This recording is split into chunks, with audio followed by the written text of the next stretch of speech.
Welcome to Heroic Mission, where we don't just tell stories, we illuminate the quiet courage, hidden strength, and untold humanity that often go unnoticed in our everyday world.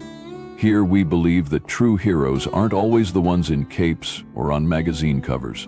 Sometimes they're the ones who rise early, work in silence, and carry the weight of generations with nothing more than faith and a steady heart. In every episode, we take you beyond the headlines into real, raw, and often uncomfortable moments that challenge our assumptions and awaken our empathy. We honor the janitors, the single mothers, the forgotten, and the underestimated, not with pity, but with recognition. Tonight, we invite you into a story that began with a simple act of kindness and unfolded into a powerful lesson in dignity, humility, and redemption. It takes place at a glittering charity gala, but the brightest light in the room didn't come from diamonds or chandeliers. It came from a woman named Lucia and the quiet cross over her heart. Stay with us. What you're about to hear is more than just a story. It's a reminder of who we are when no one is watching and who we still have the chance to become. Keanu Reeves is more than just a Hollywood icon. He's a quiet force of grace in an industry that often celebrates ego over empathy. Known for his humility, generosity, and the way he treats everyone, regardless of status. With kindness, Keanu has long believed that true character reveals itself in how we treat those who have nothing to offer in return. In the quiet corners of his life, away from red carpets and cameras, he built a trusted circle of people who saw beyond his fame. Among them was Lucia, his longtime housekeeper. A 63-year-old widow with silver-streaked hair and hands worn by decades of hard work, Lucia came from a modest neighborhood in San Diego. Each morning, she touched the old silver cross around her neck, a keepsake from her mother and a symbol of faith that had guided her through poverty, grief, and solitude. Though she moved through life unnoticed by many, Lucia carried a dignity no title or wealth could grant. She wasn't just the woman who cleaned Keanu's home twice a week. She was a quiet example of resilience, of unwavering devotion to family, and of the kind of strength that doesn't shout. And Keanu, with all his fame, had noticed. Keanu Reeves was preparing for his annual charity gala, an elegant event held at his hilltop estate overlooking San Diego. It wasn't just a party, it was a tradition rooted in purpose, to raise funds for underprivileged children and bring together people with influence who might be moved to give back. The house buzzed with preparations, floral designers, lighting crews, caterers, and stylists weaving in and out with polished perfection. Amid the whirlwind, Keanu remained grounded. Earlier that week, a valuable bracelet had been left behind by a guest, an heirloom wrapped in velvet. Keanu knew exactly who he wanted to return it: Lucia. When he asked if she could bring it by during the gala, she hesitated. "Are you sure, sir? I don't belong at events like that," she whispered. But Keanu smiled softly. "Lucia, this house is yours too. You've cared for it more than anyone," she agreed, more out of respect than confidence, though her heart trembled at the thought. That night, as the lights of the city flickered below and luxury cars lined the street, Lucia would walk into a world far removed from her own. She thought she was just delivering a bracelet, but fate had a different plan. The conflict, disrespect, and judgment at the gala. Lucia arrived at the gala just as the sun disappeared behind the San Diego hills. Her taxi let her off quietly at the side entrance, far from the red carpet where cameras flashed and celebrities posed with studied smiles. She wore her best navy blue outfit, freshly ironed that morning, and the silver cross resting over her chest shimmered gently in the moonlight.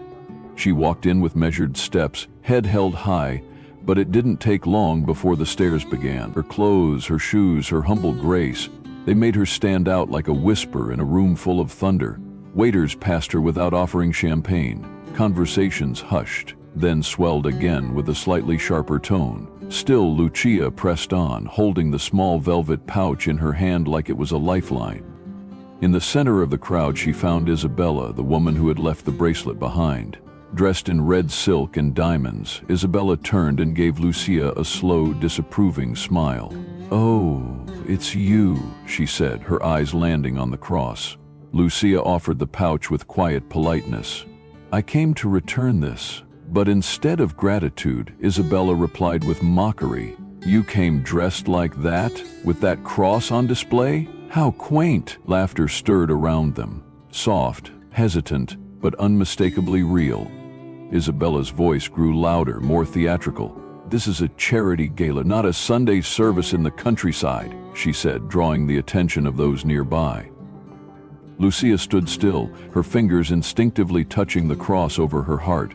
Her mother's voice echoed in her mind. "Dignity isn't something anyone can take from you, it's something you carry." But the humiliation was heavy. Isabella stepped closer, her words sharper now. "That cross? It doesn't belong here. People like you wear it because it's all you have."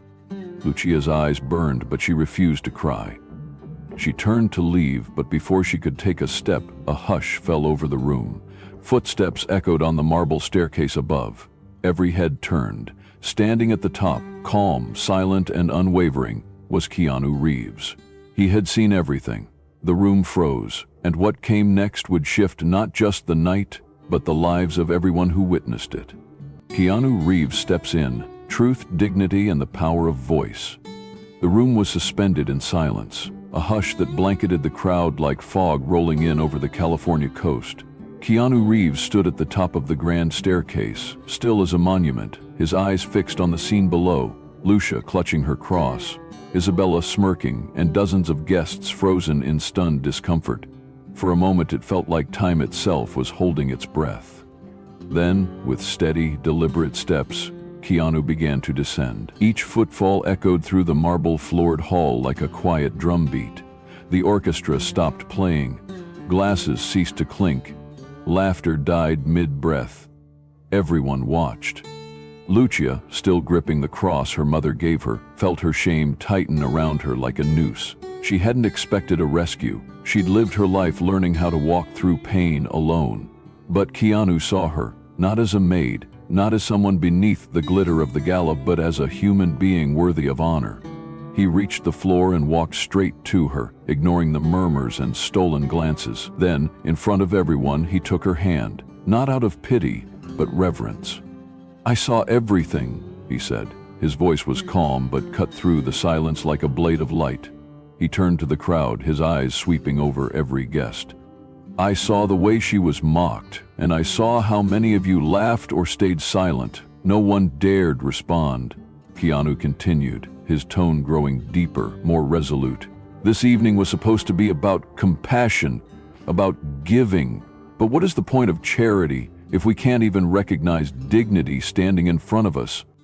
Isabella gave a breathy, performative laugh. "You're taking this too seriously," she said, trying to regain control. But Keanu's eyes didn't blink.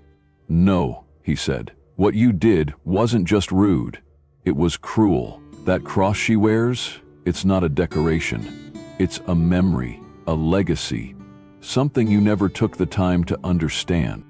He turned to Lucia, then slowly, in an act that stunned the room into a deeper silence, he knelt before her.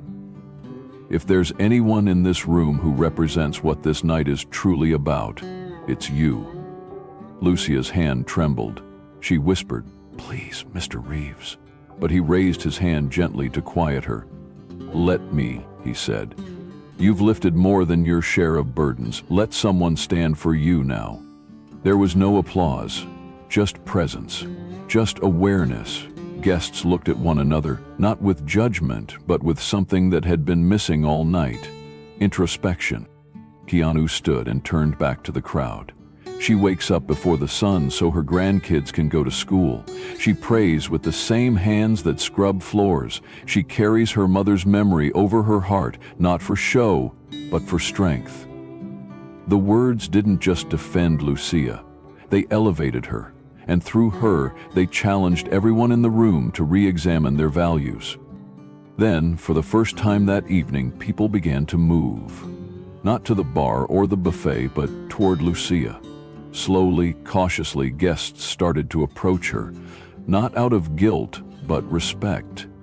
Keanu had not just defended her, he had transformed the atmosphere, shifted the energy of the night from spectacle to sincerity. One woman near the back wiped away tears. A man lowered his gaze, ashamed. The gala had changed, not because of music or lighting or celebrity presence, but because truth had been spoken aloud. And at the center of it all stood Lucia, not as a guest, not as a maid, but as a mirror, reflecting back to everyone their forgotten sense of grace. The turning point, redemption, truth, and healing. The room still buzzed with the electricity of what had just happened. Keanu Reeves' voice had carved through the glitz and glamour like truth breaking through fog. Lucia stood at the heart of it all, her hand still resting gently on the cross over her chest, the one passed down from her mother like a whispered prayer. For the first time in her life, she was being seen not as someone who cleaned in silence, but as someone who carried a quiet strength that many in that room had never known. She had come to return a bracelet, and now she had returned something far more valuable, a mirror to their conscience. Just as the applause began to fade into reflective stillness, a soft voice rose from the back of the room. "I know her." The words, clear and unshaking, belonged to a young woman in a silver dress. All eyes turned as she stepped forward, not toward Lucia, but toward Isabella. "I know her," she said, nodding at the woman in red who had moments ago spoken with such venom. The woman's name was Clara, and what she said next peeled back another layer of the night's truth. "We grew up on the same street," Clara began. "Our moms were seamstresses. We didn't have much, but we had each other. We went to church every Sunday. We wore crosses, just like the one Lucia wears now." Her voice trembled slightly, not from fear, but from the weight of memory. "When Isabella got a scholarship and left, we were so proud, but something changed. She started hiding who she was. Her name, her accent, her roots." A wave of discomfort rippled through the room, but Clara didn't stop. "She didn't just climb, she buried the ladder behind her." Isabella stood frozen, the mask of confidence slipping. Her carefully curated image was cracking under the light of truth. Her voice, when it came, was quiet but raw. "I was ashamed," she said. "I was told that to fit in I had to let go of everything. I tried so hard to be what the world expected that I lost who I was. And tonight, when I saw you, Lucia, I didn't hate you. I hated the part of myself you reminded me of." The room listened, not with judgment, but with stillness. There is something sacred about confession when it is spoken not for show, but for healing. Lucia stepped forward slowly, her eyes kind but unwavering. "You didn't hate me," she said softly. "You hated the part of you that still remembers what it means to be real." Isabella's eyes filled with tears. "I don't deserve your forgiveness," she whispered, trembling. "But if that cross of yours still has space for someone like me, maybe I can start again." Lucia looked at her for a long moment, then reached out and took her hands.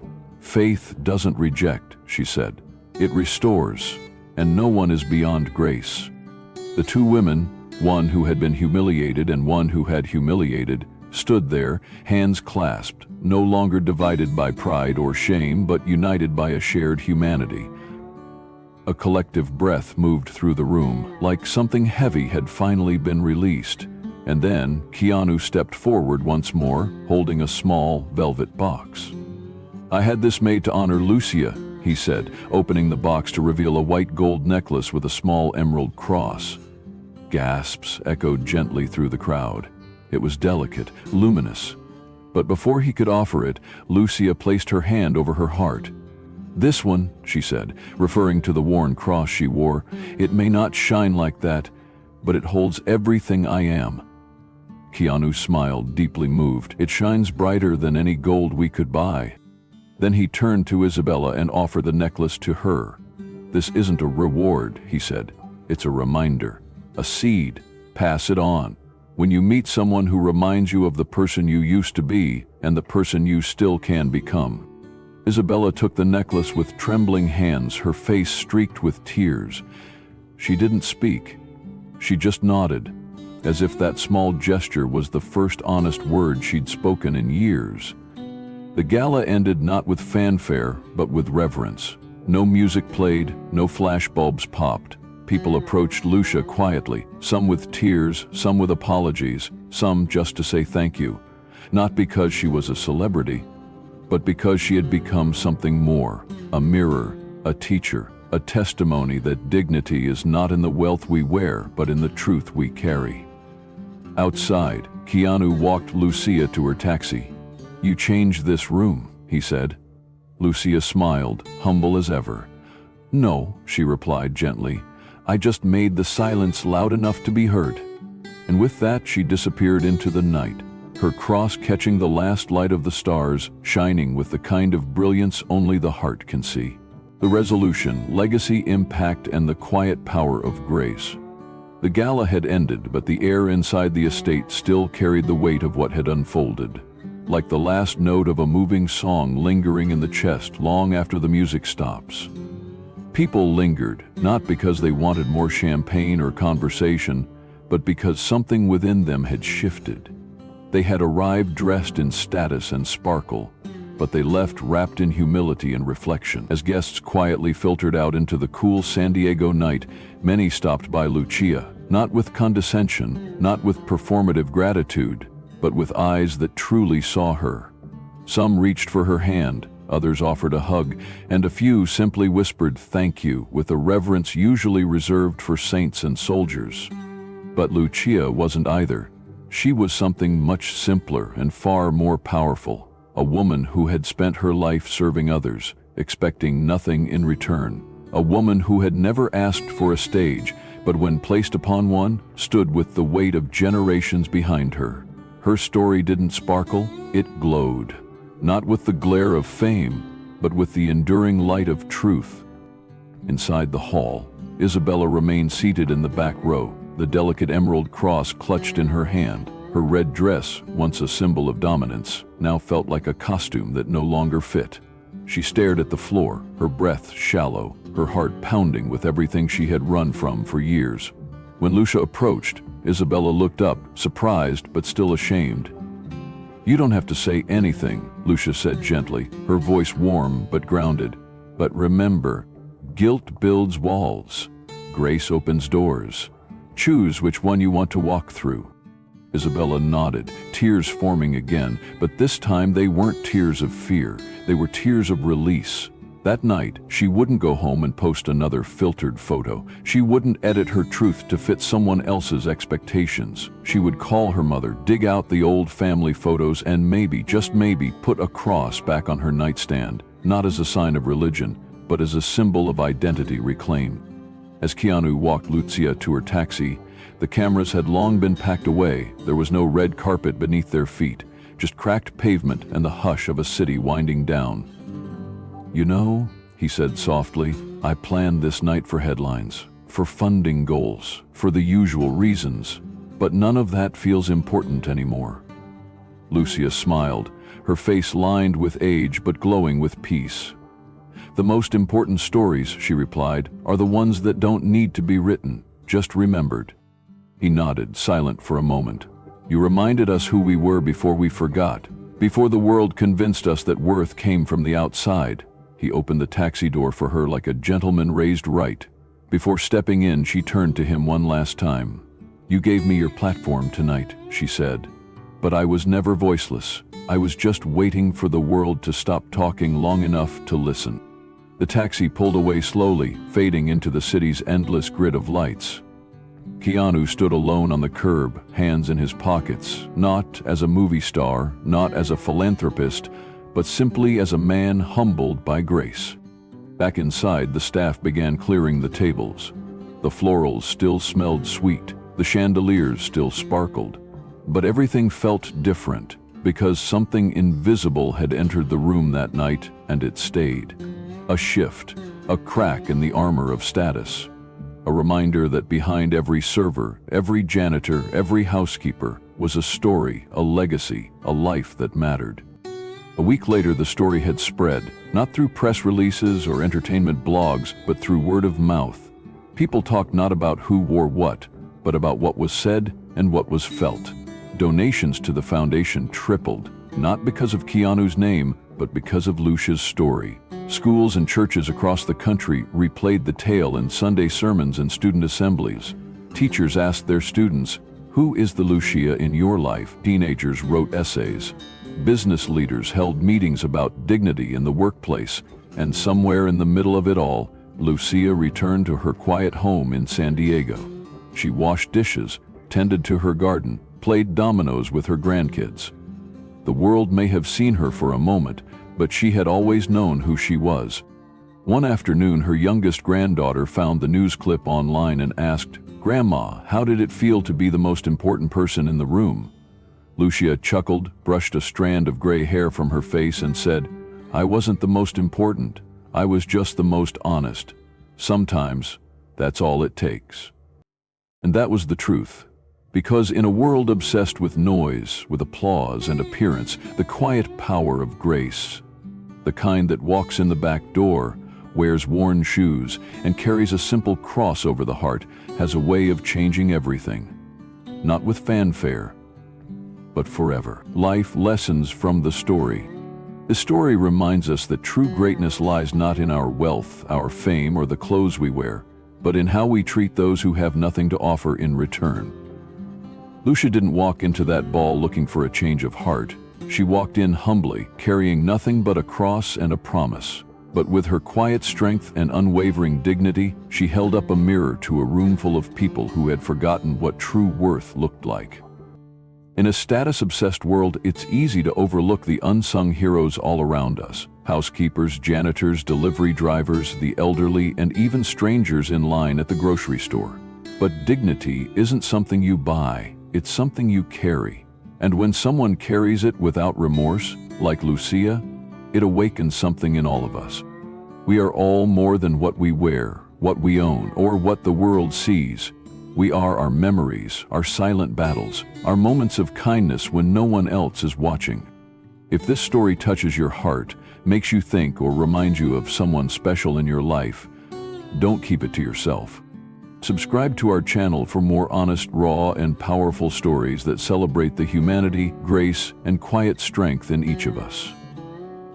Share this video with someone who needs to be reminded that they matter. And don't forget to turn on notifications so you never miss a story that can change the way you see the world. Because sometimes a simple story can resonate more than 1,000 speeches, and a silent cross can shine brighter than any diamond.